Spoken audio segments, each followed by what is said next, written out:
ஓம் சிவாய. திருச்சிற்றம்பலம். என்னாருடைய சிவனையை போற்றி, எந்நாட்டவர்க்கும் இறைவா போற்றி. அனைவருக்கும் வணக்கம். மிதுன ராசிக்குண்டான ஜூலை மாத பலன்கள் எப்படி இருக்கும் அப்படிங்கறத நம்ம பார்க்கலாம். மிதுன ராசிக்கு ராசி அதிபதி அப்படின்னு சொல்லக்கூடியவர் 2ஆம் வீடு அப்படின்னு சொல்லக்கூடிய தனஸ்தானத்துக்கு வரப்போகிறார். அப்ப மிதுன ராசிக்கு இந்த மாதம் பண வரவு அப்படிங்கிறது சுழன்று கொண்டே இருக்கும். இரண்டாம் வீடு அப்படிங்கிறது தனஸ்தானம் இல்லையா? அப்ப புதன் தானே உங்களை ஆளக்கூடிய கிரகம். அப்ப அவர் 2ஆம் வீட்டுக்கு வரும் பொழுது உங்களுக்கு எப்படியும் பண வரவு அப்படிங்கறது நிச்சயமாக ஏற்படுத்தி கொடுப்பார். இதுல இன்னொரு விஷயம் என்ன கேட்டீங்கன்னா, புதன் உங்க ஜாதகத்தில் வக்கரமா இருக்கிறாரா இல்லையான்னு பாருங்க. வக்ரமாக இருந்தால் வீடு மனை சொத்துக்கள் வண்டி வாகன யோகங்கள் பணவரவு இன்னும் அதிகரிப்பது, ஒரு இடமாற்றம் பண்ணக்கூடிய ஒரு அமைப்பு, உயர்கல்வி படிப்பதற்குண்டான வாய்ப்புகள் இதெல்லாமே ஏற்படுத்தி கொடுத்துருவார். ஒருவேளை உங்க ஜாதகத்துல புதன் வக்ரம் இல்லை அப்படின்னா இந்த விஷயத்தை எல்லாம் 18ஆம் தேதிக்கு முன்னாடியே வைத்துக் கொள்ள வேண்டும். ஏன்னா 18ஆம் தேதியிலிருந்து ஆகஸ்ட் மாதம் 11ஆம் தேதி வரைக்கும் புதன் வக்ரமாகிறார். அப்போ இந்த காலகட்டங்கள்ல உங்க ஜாதகத்துல புதன் வக்ரமாக இல்லை என்றால் பணம் சார்ந்த விஷயம், பொருளாதாரம் சார்ந்த விஷயம், வீடு மனைகள் சொத்துக்கள் சார்ந்த விஷயம், அம்மாவினுடைய ஆரோக்கியம் இதுல கொஞ்சம் கவனமாக இருக்க வேண்டும். அடுத்தது சூரியன். சூரியனை பொறுத்த வரைக்கும் உங்க ராசிக்குள்ளேயே இருக்கிறார் 16ஆம் தேதி வரைக்கும் குருவோட சேர்ந்து. அப்ப சூரியன் குரு சேர்க்கை நம்ம என்ன சொல்லியிருக்கோம்? சிவராஜ யோகம். சிவராஜ யோகமாக செயல்பட போகிறார்கள். அதுவும் உங்களுக்கு பாருங்க 16ஆம் தேதி வரைக்கும் அங்கேயே இருக்க போகிறார்.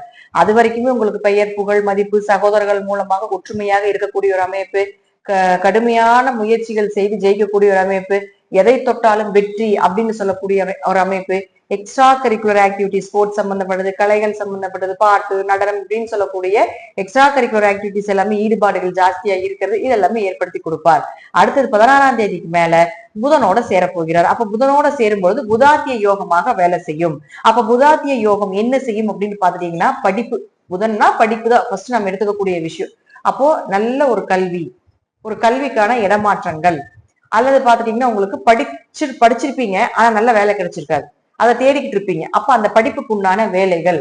அதே போல அடுத்தது பாத்துட்டீங்கன்னா உங்களுக்கு புதனும் சூரியனும் சேரும் பொழுது நிச்சயமாக உங்களுக்கு வீடு மனை சொத்துக்கள், உங்க ஜாதகங்கள் வீடு மனை சொத்துக்கள், ஒரு இடமாற்றத்தை பண்ணக்கூடிய ஒரு அமைப்பு, ஒரு கவர்மெண்ட் எக்ஸாம் எழுதுறதுக்கு உண்டான வாய்ப்பு, அல்லது கவர்மெண்ட் எக்ஸாம் நல்ல ரிசல்ட் அதற்குண்டான ஒரு முயற்சிகள் எடுப்பது, இது எல்லாமே ஏற்படுத்தி கொடுப்பார். சூரியனா கவர்மெண்ட் அப்படின்னு நம்ம சொல்றோம். அப்போ படிப்பு ரீதியாக தொழில் ரீதியாக கவர்மெண்ட் சம்பந்தப்பட்ட வேலைகள் கிடைக்கணும் அப்படின்னு நினைச்சீங்கன்னா ஜாதகத்தை உங்களுக்கு அந்த அமைப்பு இருந்தா இந்த மாதத்தை பயன்படுத்தி கொள்ளலாம். ஏதாவது ஒரு வழியில பாத்தீங்கன்னா உங்களுக்கு புதனும் சூரியனும் சேர்ந்து ஒரு ஸ்டெப் அடுத்தது அப்படிங்கறது எடுத்து வைத்து கொடுப்பார் அப்படிங்கிறது அமைப்பு. இதுலயே புதன் வக்கரமா இருந்தா இன்னும் கொஞ்சம் வேகமாக செயல்படுத்தி கொடுப்பார்.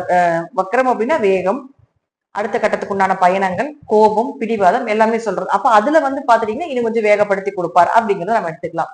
அடுத்தது சுக்கிரன். சுக்கிரன் யார்? உங்களுக்கு 5 மற்றும் 12ஆம் அதிபதி. 12ஆம் வீட்டிலேயே ஆட்சி பலம் பெற்றிருக்கிறார்.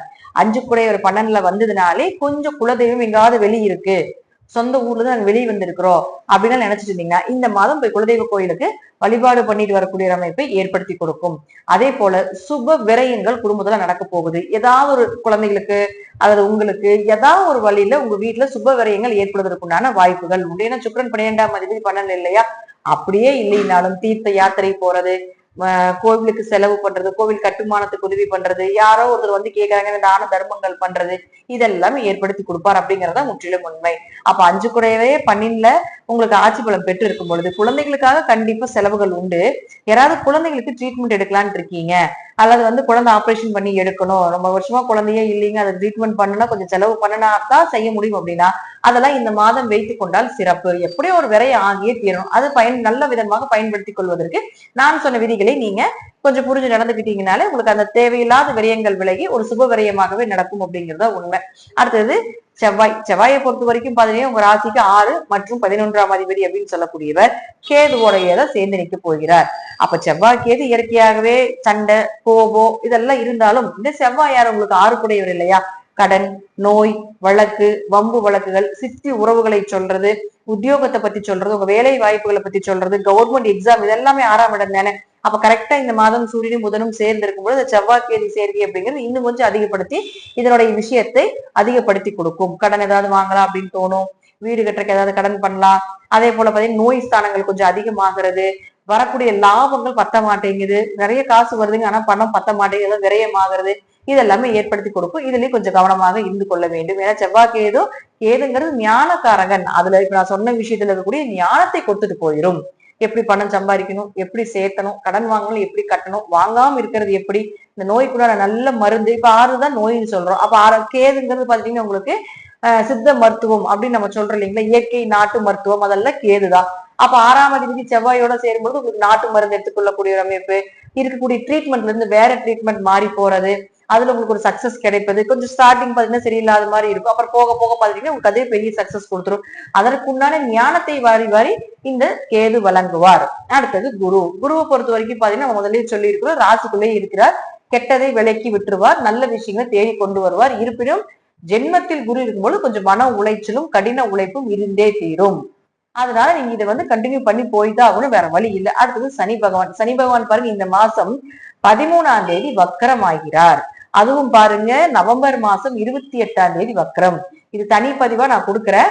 இப்போ இதுல பார்க்கும் மாத பலன்ல நம்ம பார்க்கும் பொழுது உங்க ஜாதகத்துல சனி பகவான் 8, 9 குடையவராக இருக்கிறதுனால இப்ப என்ன செய்வார், வக்கரமாகக்கூடிய காலகட்டங்கள் அப்படின்னா பூர்வீக சொத்து, பணம் சார்ந்த விஷயங்கள், பணம் ஏதாவது இழக்கிறது, அல்லது பாத்தீங்கன்னா பணத்தை கொடுத்த பணம் திரும்பி வாங்க முடியாம சிரமப்படுறது, இன்னும் சொல்ல போனா தொழில வளர்ச்சியே இல்லை அப்படின்லாம் இருந்தாலும் கூட நீங்க உங்க ஜாதகத்துல சனி வக்கரமாக இருந்தால் 13ஆம் தேதிக்கு மேல இது சார்ந்த யோகத்தை, இது சார்ந்த விஷயத்துல நன்மைகளை கொடுத்தே தீருவார்.